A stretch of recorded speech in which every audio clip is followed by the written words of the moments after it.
Bienvenue à tous sur le Wrestling News, l'émission qui résume en une journée l'actu de catch de la WWE, de la TNA, de la ROH et de toutes les fédérations partout dans le monde. Et donc dans cette émission, il y aura les audiences des deux shows Raw et SmackDown et on terminera avec un large résumé de WWE Raw. Allez, place maintenant donc aux audiences des deux shows Raw et SmackDown de la semaine dernière. Et il faut le dire, ça va mal pour les deux shows parce qu'on va commencer déjà avec WWE Raw et il faut reconnaître que oui, ça va très mal pour le show rouge puisqu'il enregistre son pire score de l'année avec 3,1 millions de téléspectateurs, ce qui est encore une baisse de 6%, ce qui est encore moins que décembre, mais surtout cela faisait 19 ans que Raw n'était pas tombé si bas, donc en 1997, et c'est d'ailleurs parce que la WCW était là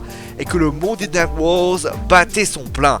Pour des résultats détaillés, le show a débuté avec 3,2 millions et ça a chuté à 3,1 pour finalement terminer avec un main event pour un pauvre score en dessous de 3 millions, 2,9 pour être précis.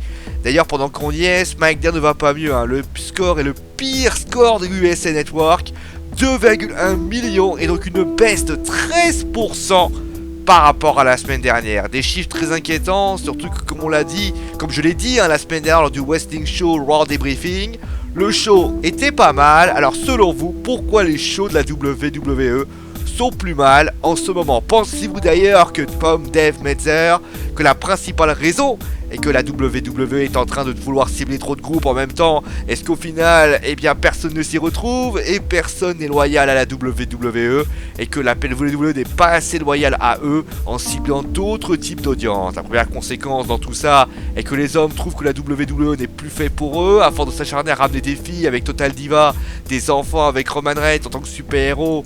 Et en plus de ça, des super-héros, les hommes principaux fans des autres délaissent le programme, ne s'y reconnaissant plus. Voilà, petite explication qui tient la route.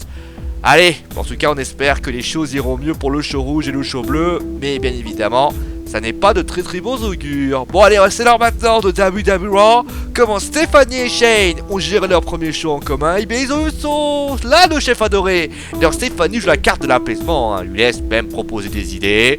Mais lui dit, oh Sorette, t'es mimi, mais bon, fais-toi plaisir. C'est qu'elle joue avec l'applaudimètre. C'est alors que Shane va parler, mais Owens se pointe, il parle direct du titre intercontinental et il veut d'ailleurs sa revanche. Cesaro arrive, il nous dit qu'il aurait dû gagner hier, mais malheureusement Owens était passé par là et finalement Shane dit que Cesaro et Owens vont s'affronter ce soir et que le gagnant aura droit à un match. Vient alors le fameux match en question et pas de vainqueur entre les deux puisque tout simplement on a eu un fight. Le Miz qui était au table des commentateurs est venu mettre son grain de sel et comme ils n'étaient pas assez nombreux, Sami Zayn est venu aussi. Le second match pour la victoire de Tyler Breeze par roll-up.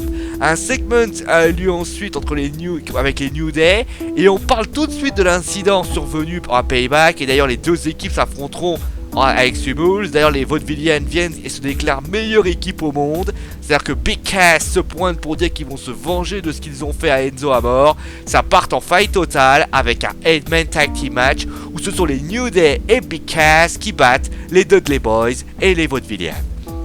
Du côté des Becky Lynch et de Emma, victoire d'Emma pour un mi-show du coup, c'est assez étonnant. D'ailleurs belle surprise de la part de la petite australienne. Et d'un an passe au Ambrose Raw Asylum, mais c'est Lunatic Man alias Dean Ambrose qui va nous le présenter, son invité, notre Harley Quinn à nous, Stephanie McMahon, qui le complimente. Mais Lunatic Man, il y croit pas une seconde, il lui montre quelques faits attestant d'ailleurs que ça gronde dans la tête et ça gronde pas mal de temps au niveau de la duvet de la WWE. Et finalement, après plusieurs provocations, Harley Quinn s'énerve et dit que le Ambrose Asylum c'est fini, mais welcome back to the Highlight Reels. D'ailleurs Chris Jericho se pointe à ce moment là, lui qui avait dit qu'il voulait partir, finalement il n'est pas parti, c'est parti en fight en tout cas. Il détruit Dean Ambrose littéralement. Vient ensuite une bataille royale pour désigner le challenger numéro 1 pour le titre des États-Unis. On a eu les anciens League of Nations, Dolphy, Apollo Crews ou autres, et c'est Rusev qui gagne en envoyant dehors Zack Ryder.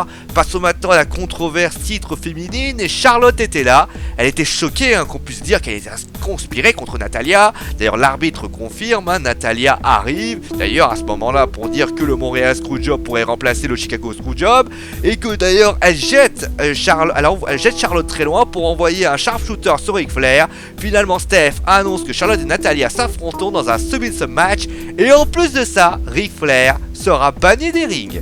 Nous avons eu ensuite le main event, Roman Reigns et les Usos qui ont donc échoué face à AJ Styles et Cal Anderson et Luke Gallows quant au phénoménal Forearm. Après le combat, Anderson et Gallows veulent que Styles le frappe, mais celui-ci refuse. C'est les Usos qui viennent aider son cousin.